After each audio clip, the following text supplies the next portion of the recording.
I'm Watte. I'm the Director of Course Development and Training with Oregon State University eCampus.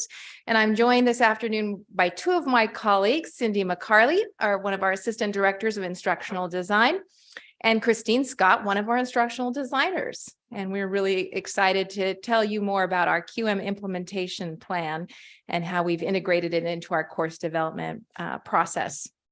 So to start out, I just want to give a little bit of context about OSU eCampus.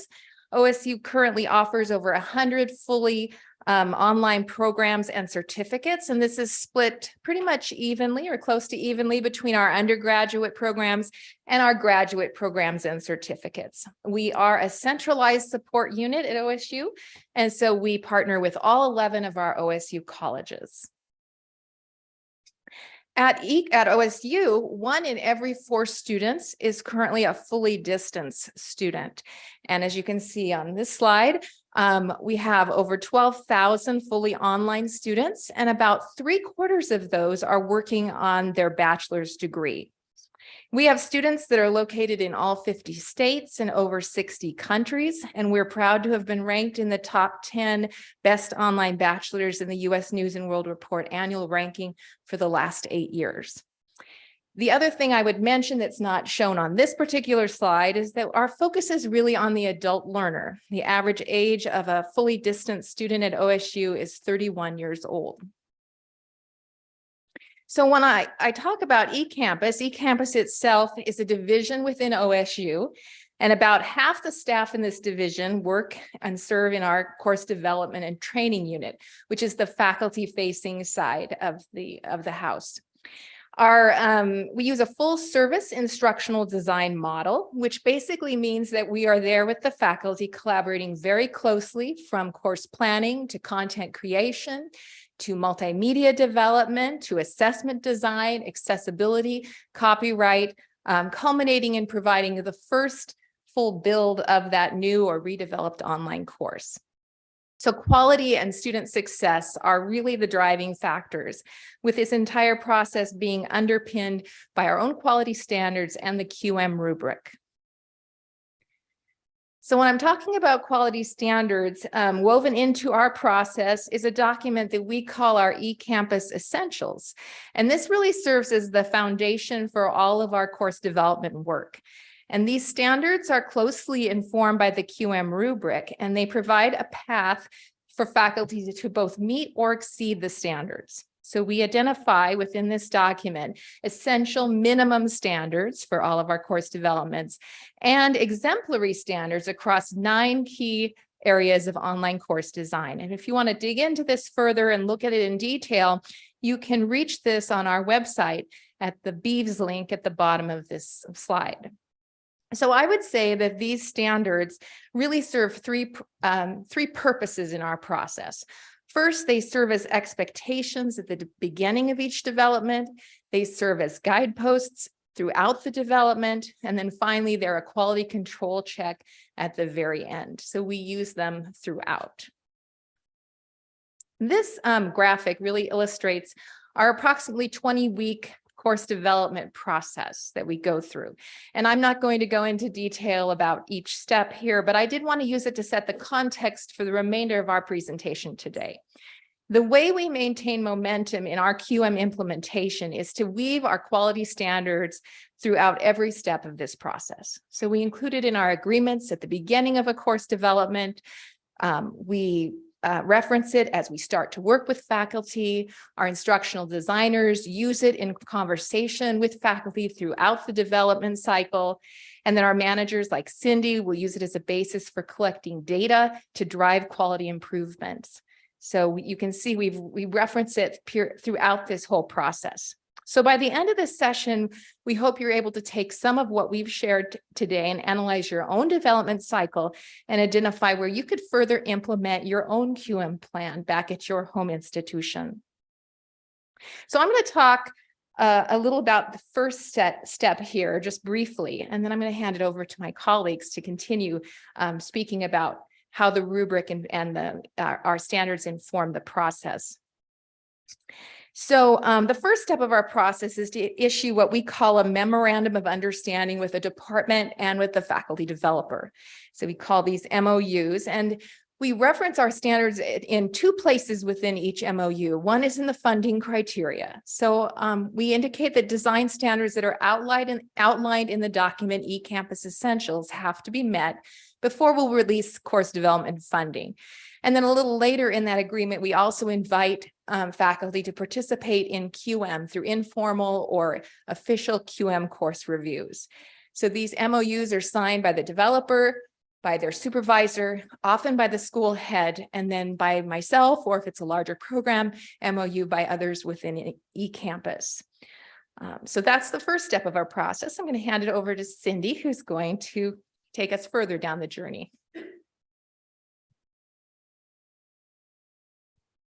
Okay, thank you, Karen. So we're going to transition to what this looks like in our collaboration with faculty. So I'm going to operationalize this process a little bit. So the next step after the MOU is in place is to look at a course design record, which is in our customer relationship management software, or CRM, which I'll get more into later in my presentation. But I look to see what we're developing and the needs of the faculty members. Beyond the basic details, I look at any training needs that the faculty might have, the course details beyond the regular details that are in our catalog, but things like what are the credit hours, the modality, any special needs that the faculty member might have. And then once the process is underway, we have a progress checking mechanism to that instructional designers inform us how the process is going, so we can determine if they're on track to meet the obligations in the MOU, and we're able to offer the course when it's when they've stated that it will be ready. So just going back to the infographic that Karen has shared with you, we are about here in this process. So Karen talked about all the things leading up to this spot, and this is where we're about to assign an instructional designer. So the next step is we have this getting started email that we send out, and that course design record I just talked about informs this particular email. So I reference the MOU agreement. I assign the instructional designer, and this goes out to the faculty member. It talks about the training that they need for this particular course development, and then the action items that they should be looking at before they meet with their instructional designer. And then the instructional designer will send an email following up saying, welcome, I'm your instructional designer. And they also have an agenda that they put on their email inviting them to come to an intake meeting to discuss the process further. They also reference those eCampus Essentials that Karen just spoke about, the minimum standards that we have for our course development process. So I'm going to turn this over to my colleague, Christine, who is going to humanize this process. Okay. Thank you, Cyndie. So I'll be talking about the faculty instructional designer collaboration in a little bit more detail. And specifically, I'll be referencing Michelle Pacansky-Brock's work to frame my discussion around what she identified as the 3 pillars of humanizing online course facilitation. So presence, empathy, and awareness. And then I'll also show some examples of how we have integrated these principles with the QM standards to increase these elements in our course design by building in student choice and control, opportunities to construct meaning and make connections, challenge students and allow them to learn from each other through collaborative work, and to participate in work that has consequences. So work that has use beyond the scope of the course. So these are some of the principles that guide our discussions with faculty. And then to give you an idea of where QM fits in as we work with faculty, I'll give a brief overview of my process over that 2-term development cycle. And there are essentially 6 stages once that getting started email that Cyndie referenced goes out. The intake meeting is where we discuss outcomes. We talk about who the learners are, we talk about the content, we brainstorm ideas for media and technology. and so on. It's also where I gauge faculty readiness. So how much experience do they have with our process? How familiar are they with the QM standards? And what is their commitment to integrating some of these impactful online learning elements into their course? Okay, and at this point also, if they haven't considered it, I also encourage them to establish instructor presence in their course. So we talk about ways to do that in order to kind of begin to build empathy and to make themselves approachable, so students find them approachable, but also so that they can gain an idea of who their learners are. And then once faculty have completed their online course development training, if they're new to our process, we do an initial review, and this is where we really dig into the alignment. So we look at course outcomes, and we look at existing module learning outcomes, and we adjust these or identify these as needed. And this is where I might provide them with a course map or some readings or other tools to guide their work. We really dig into the alignment at this stage at the course, module, and task levels. And then that's followed by a build review in the LMS. And this is where we take a close look at one or two modules, and we look at them in terms of consistent and intuitive navigation and accessibility standards. And we sort of assess where we are with those. And then we also talk about our plan for instructor, student, and peer-to-peer interaction and collaboration. We discuss a plan for creating clear, inclusive, and aligned tasks and instructions. And then this meeting is followed by one or more check-ins. So these can be weekly or they can be less frequent, again, depending on the readiness of the faculty member and how much support they need. And then a final review. So here's where we kind of go through the course with a fine-tooth comb, and we make sure we have a very solid delivery guide. So any instructor coming into that course is aware of any course-specific tasks that they need to know about throughout the term. And then finally, after the first term of delivery, we do a post-delivery review, and we talk about what went well and make any adjustments based on instructor and student feedback. So in the interest of time, I'll focus on examples related to just a few of the QM standards, and particularly the conversations that I have with faculty to encourage integration of these humanizing principles. So here's a look inside one of our courses. And this course includes some of the humanizing elements as they relate to clear and measurable outcomes. So this is from a teacher preparation course from the College of Education. And the instructor came into the development with an awareness that her student teachers typically some had much more experience writing and writing outcomes, aligning content than others. And this disparity in the levels of preparation and background knowledge had been a concern for her in her on-campus course. But in her on-campus course, she sort of dealt with it as it came up through one-on-ones or discussions after class or whatever. But she was concerned that this might not be as practical in her online course.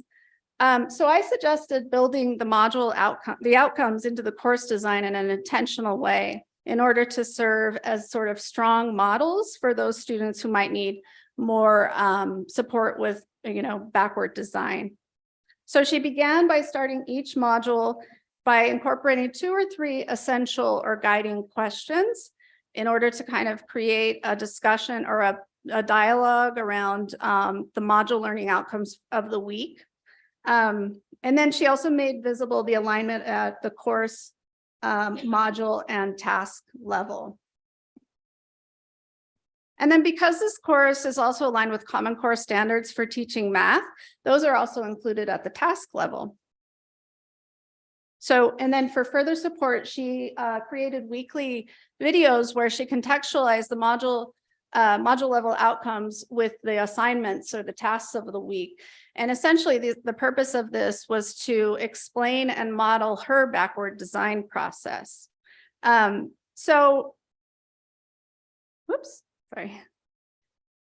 Okay, so in another course, this level of visibility of the outcomes might have been overkill, but for a teaching course, It really gave students control over how much or how little they wanted to engage with the models, depending on their background experience and prior knowledge. But regardless of the course, I always encourage faculty to make their outcomes visible throughout the course. But for this course, obviously, it was significant beyond that typical rationale for doing that. Okay, so the next example is related to standards around assessments and grading. And this one is from a 400 level human resources management course from the College of Business. And this was a redevelopment of an existing course. And then in the previous iteration of the course, the assessment consisted of 2 objective exams, multiple choice exams. And these were based on test item banks from the textbook. So to address a lack of variety in assessment types, I suggested we incorporate a scaffolded project in which students evaluate and prepare authentic human resource simulations. And you can see the stages in the project here, and each stage involves collaborative and individual tasks. And the instructor was initially resistant. And she was concerned that, having a project like this would really increase her grading workload. And then she also thought, well, also would a project really cover all the content that those test banks did? So 2 concerns really, but she was kind of excited about it. So we continued on, with this idea. And in our conversation, I talked about how a project with peer review elements and collaborative work would mean she would not necessarily need to provide feedback at every stage, and that incorporating opportunities to revise would ideally mean that she would get a higher quality deliverable at the end, which would also save grading time. And I also argued that students would be better able to demonstrate, the application of the concepts at each stage rather than through 2 objective exams. And she was also interested in ways to increase peer-to-peer engagement. So a collaborative project that built over the course of the term provided a solution for that as well. And then, part of the individual work, we built in 2 lower stakes quizzes, using some of that key content from those test banks. So that's how we address her concern around acquisition of all the text content. And it also gave us another form of formative assessment. But the project formed the most significant portion of the grade, and it solved a lot of the issues that we set out to tackle in this iteration of the course. So increased opportunities to receive feedback from the instructor and peers, to construct meaning through application and personalization of the HR content they were learning, to be accountable to their peers and to build community, to be challenged individually. So they prepared arguments, and then they got to present those in small kind of low stakes discussions with their group members. And then they got to revise them before ultimately they decided how they wanted to present those to the larger audience. And then of course, it also allowed students to track their learning and receive feedback. So another standard that wasn't addressed in the previous iteration. And ultimately, the instructor said that the evaluations were positive, and she felt like they were engaging with each other and with the content to a higher degree, and ultimately, having more success meeting the outcomes. Oops. Okay, so this brings me to rubrics, which is another area we're working with faculty on to increase inclusivity and flexibility. And this example is from a colleague who worked on a pharmacy course to revise the rubric to focus on clarity and the use of field-specific language. So her concern here was the overemphasis on the grammatical errors, which really didn't address the outcome, which had to do with use of field-specific language. And it also presented an issue around equity and bias that this type of language can reveal in rubrics. So in her adjustment, the criteria for overall writing style with the focus on those grammatical errors became overall writing vocabulary for this discipline is used and spelled correctly. And then the rubric included a space for instructors to make comments about what they were doing well or where they needed to revise. So it was a very small adjustment that took very little time, but it had the potential to make a big difference for, particularly those students who come into the course with varying levels of academic preparation and sense of belonging. And it was more closely aligned to the outcome. Excuse me.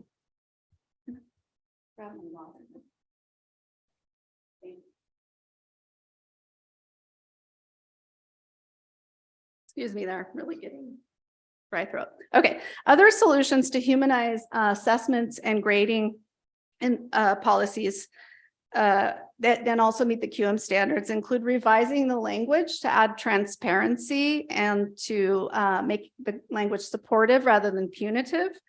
I also encourage specifications grading when appropriate to kind of uphold the academic standards while giving students control and lowering their stress level.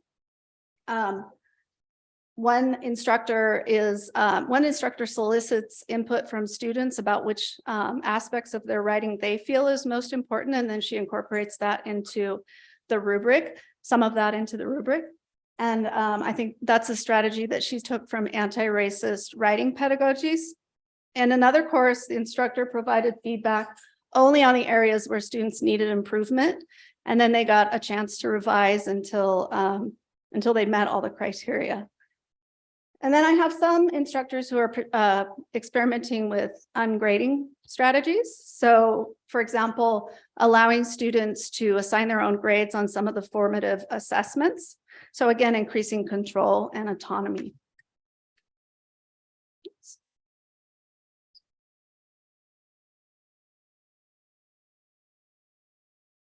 Okay, and the final area that I'll talk about is communication and feedback.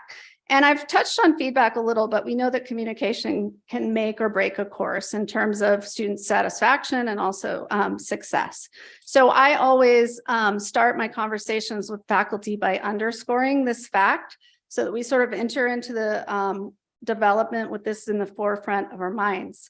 And then I also point out how intentional communication design just provides so many opportunities to increase presence, empathy, and an awareness of who the learners are. And most of the faculty that I work with nowadays are including introduction videos or forums.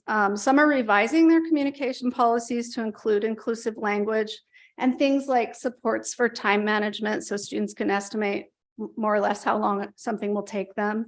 They're varying the way they give feedback by delivering it in a combination of text, video, and audio. They're creating tasks that elicit both peer and instructor feedback with a chance to revise. One instructor I worked with uses dialogue journals with her students to create a back and forth. And then, And then some are using announcements in a more predictable, intentional way. So they might use an announcement to elaborate on course content, what they saw during the week's discussion or last week. And instead of just using those announcements for housekeeping items like due dates. So, and this is good practice, but it's also important if you're thinking about the Department of Ed's requirement for RSI, regular and substantive interaction. So important for multiple reasons there. So in my collaboration with faculty, I stress that communication and feedback should be part of the design and part of the delivery plan.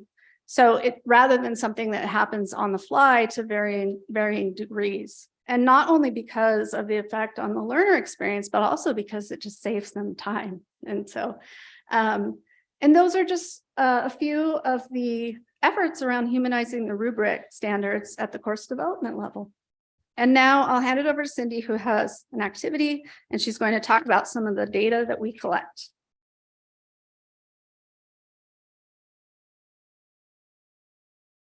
Thank you, Christine. So we're going to take just a few minutes to think and reflect about your own practices at your own institutions.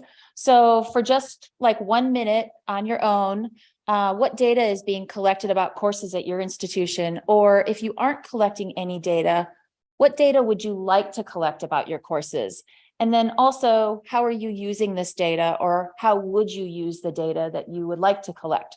So those participating virtually also, please do so, because we will have a Jamboard activity for you in just a moment. So go ahead and think for just a minute. I'll be quiet.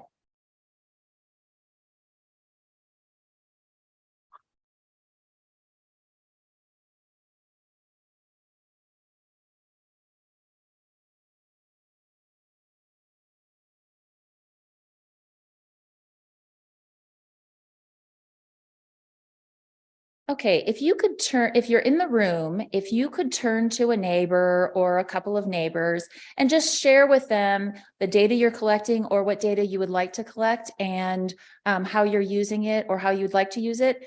And then online, there is a Jamboard activity. If you could post some sticky notes. There's some instructions on there on how to do sticky notes. If the board gets too full, there is a second page. If you go to the frames in the middle at the top, you can just hit the next button and there is a full page for you to add some more sticky notes. So I'll just give you another minute or so to talk to your neighbor or add a sticky note.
Okay, about 30 more seconds.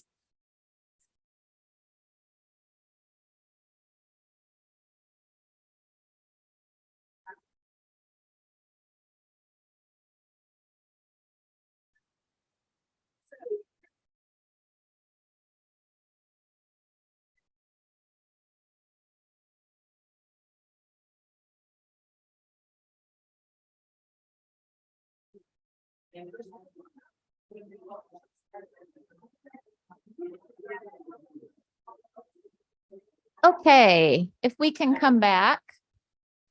You can see our online colleagues are also contributing to the conversation. And so I'm just going to read off a couple of these. And if you want to think, if somebody wants to share something aloud, that would be great. We'll take like one or two from in the room. So online, because it might be a little tiny, some of the comments that are on here, what percentage of critical thinking questions are answered by students in lower level courses is something they would like to ask. So that's a good question. We have course level assessment. We have course level assessment that provides data about programs. We also have student evaluations of courses. So that's another post. And I'll just take one more. They'd like to know student feedback, overall time, beginning and end dates with the redesign.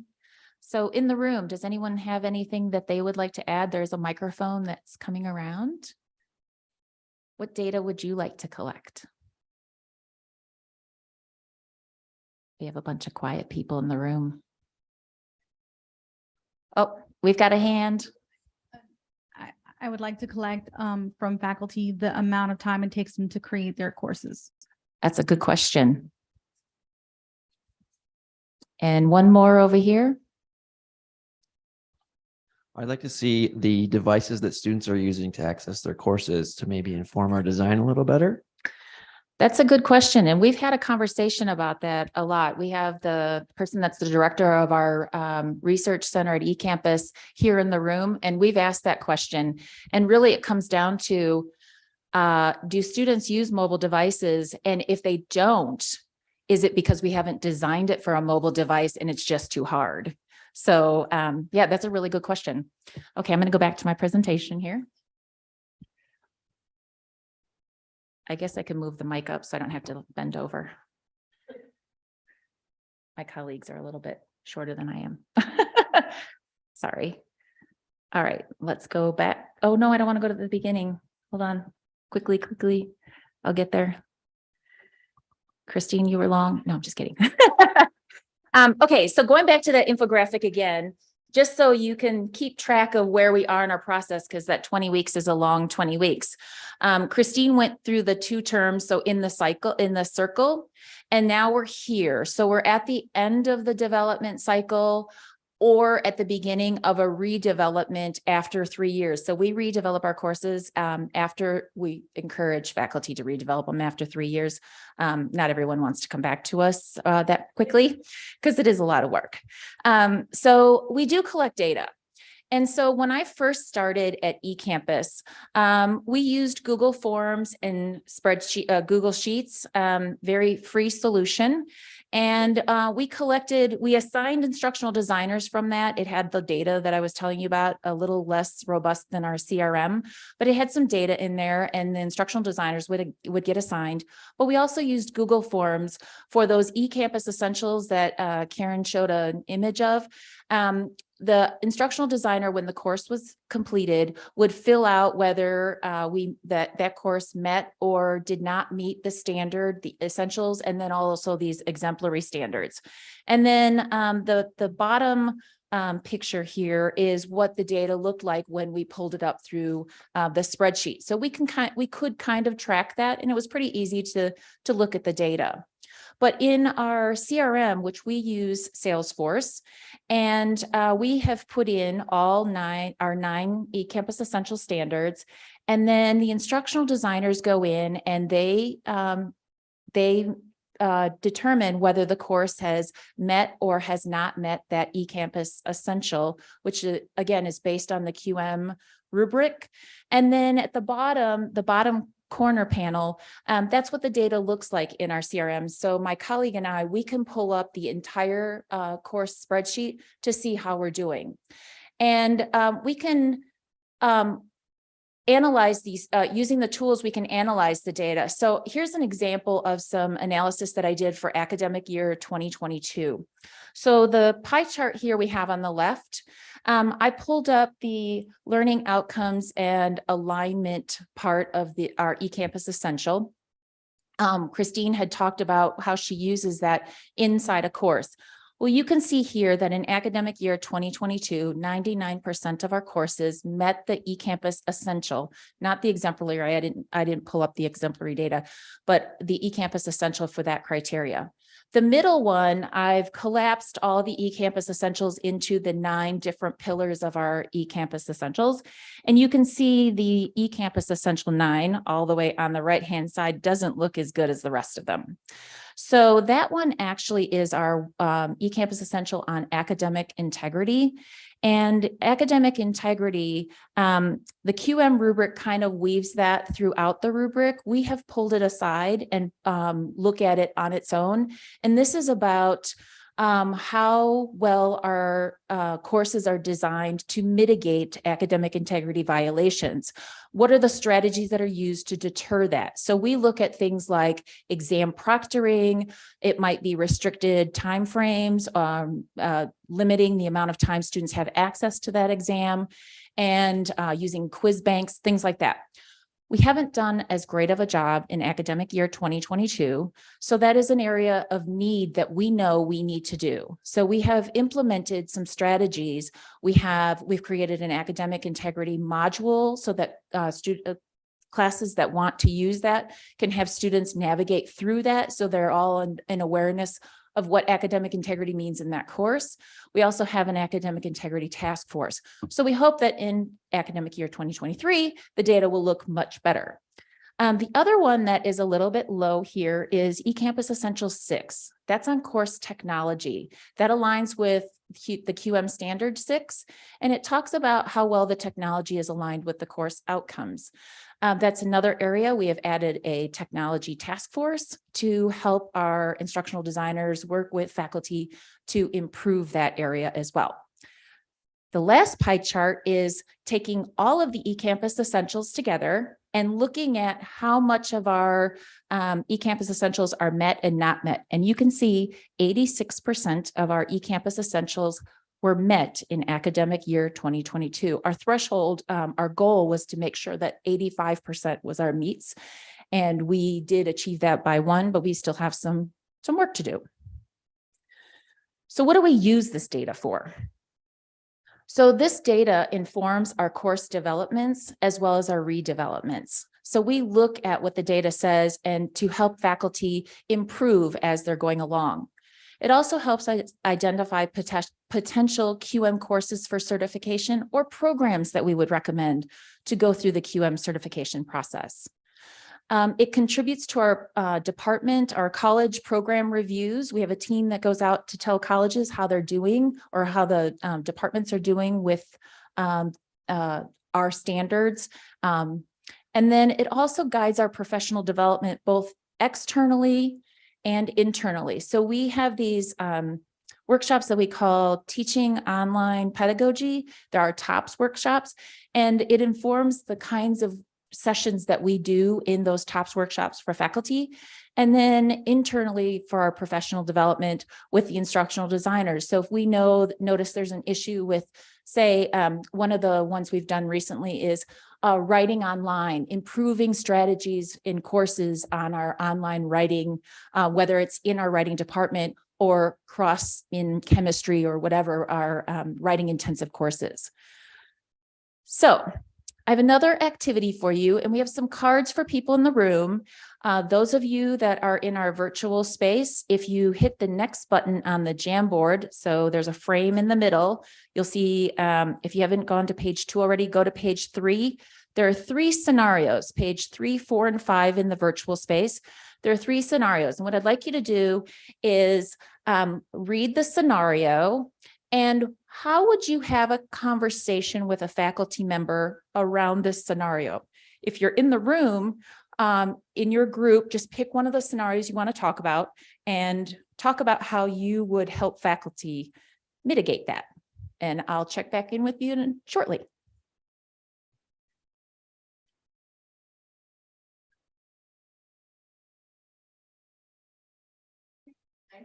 In the virtual space, just go ahead and do a sticky note.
In the interest of time, how about 1 more minute?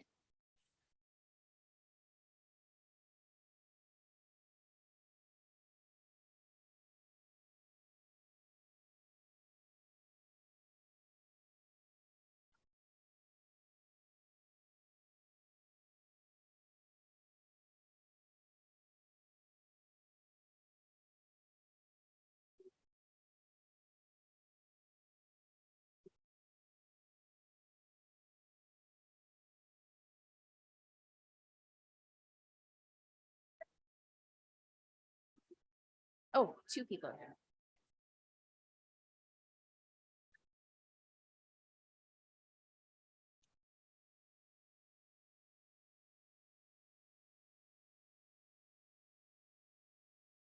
All right, if we can come back to the room. Sounds like some great conversation inside here, and it looks like online we've got a lot of people who have taken the first one. So I'm just going to, so the first one was on outcomes. I'm not going to read it because you've probably read it, but it's really about alignment or about crafting outcomes and how you would approach a conversation with a faculty member that's considering to rewrite their outcomes to be measurable and observable. So in the room, did anyone take that one that would like to share what you talked about? And we have a microphone over here. So my thought was that I would maybe ease into it by asking who are the students that embody the understand and appreciates, and then try to sort of pull out, okay, what about their actions? What about their words told you that? What might that look like for a student who isn't as verbal or isn't, as willing to talk in front of a group? So can we use some words that would allow for accessibility and maybe shape it that way? Okay. Anyone else in the room? One more in the room?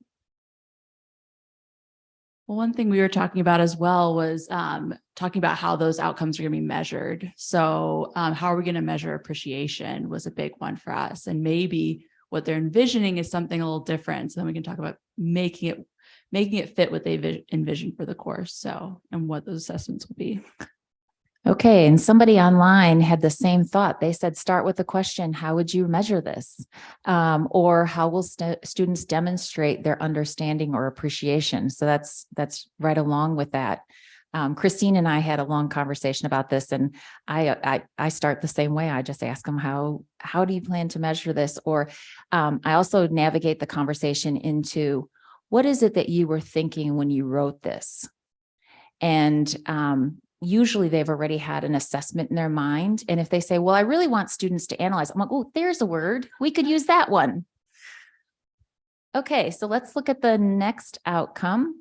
And so this one was about alignment. Online, somebody says, ask the faculty if they would consider changing the word explain to create for better alignment. Or explaining and creating are not the same thing. That's not aligned. So how about in the room? Does anyone have something they would like to contribute? One thing I shared is that we kind of like with this kind of situation, what I would typically do is talk to them and give them the option of both. We could either possibly change the verb to better match the assessment, or possibly we might want to change the assessment to match the verb, or maybe we need to add an assessment and add another objective. So to give them options where they don't feel like I'm telling them, or as an instructional designer, that I'm telling them what to do, but I'm giving them some options to deal with the problem. And usually that's worked pretty well for us. So Christine and I also talked about this. By the way, these are all real. Like, we did not make these up. These are all real examples. So I just want to put that out there.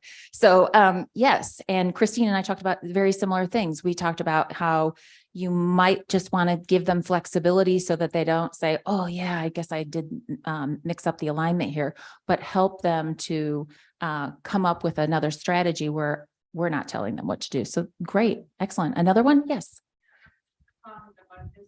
We have to be careful when we recommend that they change the objective, because sometimes changing one objective can mess up other alignment in the course because it's all connected together. Very true. So yes, I usually recommend either add another assignment or tweak the existing assignment to match the objective. So yeah, at Oregon State, one of the things we pride ourselves on at eCampus is that our online courses meet the exact same outcomes as our face-to-face courses. So if this were a course learning outcome, we would not be able to change it, but we do have the ability to change the assessment. So we're very concerned about whether this is a course learning outcome or a module level outcome. And if this were a course, we would say, I think you really need to reconsider how you want to do that assessment. So a very good point. Thank you. Okay, let's go to the third one really quickly. Because we're running out of time and we want to have some time for questions and answers. So this is about the communication policy. So in the room, did anyone tackle this one? Great. What did you have to say about it? So. Oh, it was, well, it's not possible for the instructor to give them feedback before the final assignment is due. So we talked about using some backward design to maybe build in some additional checkpoints along the way, or look at the overall schedule to see if it's possible to spread it out a little bit further so that they can get feedback, but they don't get just like a big chunk of feedback on the day that the final is due, so that they could see that. Great. Anyone else tackle this one? Our online group.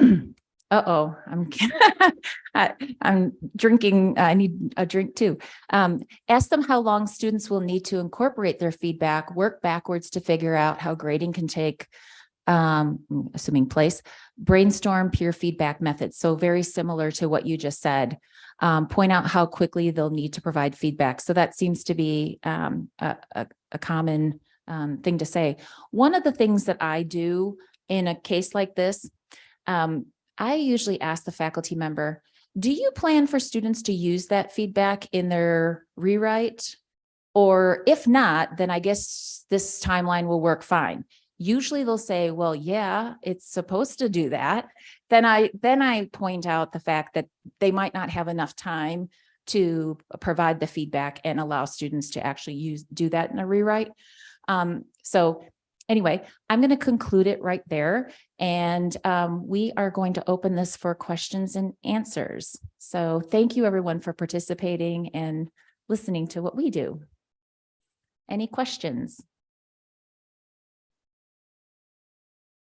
Same with online. If you're virtual, we have somebody who is moderating the chat for us. Do you provide stipends for faculty creating courses? I know there's the whole MOU. So, I mean, is this a paid thing only? Everyone's paid to create courses, or how does that money part work? I'm going to let our person who actually controls that talk. Yes, we have for many years provided grants to faculty for developing individual courses. And then we also have larger grants for full programs. So they are paid. Yes. Any other questions? Anything online? Not yet. Okay. It's almost 5 o'clock. So thank you all for joining. Oh, he's got one. Okay. How do you support every course? Oh, And yeah. every is in quotes. We develop or redevelop about 100 courses every term. We're on a term system. We have almost 18 instructional designers. We're hoping to hire 2 more here. So we do not touch every single course every time it's offered online, but we focus our efforts on keeping courses refreshed on a regular basis and on developing new courses. So that's kind of how we manage our capacity. Yeah. All right. I think we are almost at the top of the hour. Thank you so much, everyone, for attending. I hope you have a nice evening. I just want to make a plug. Karen said we're going to be hiring 2 more instructional designers. If you are an instructional designer, it's my team or my colleagues' team. So please keep that in mind.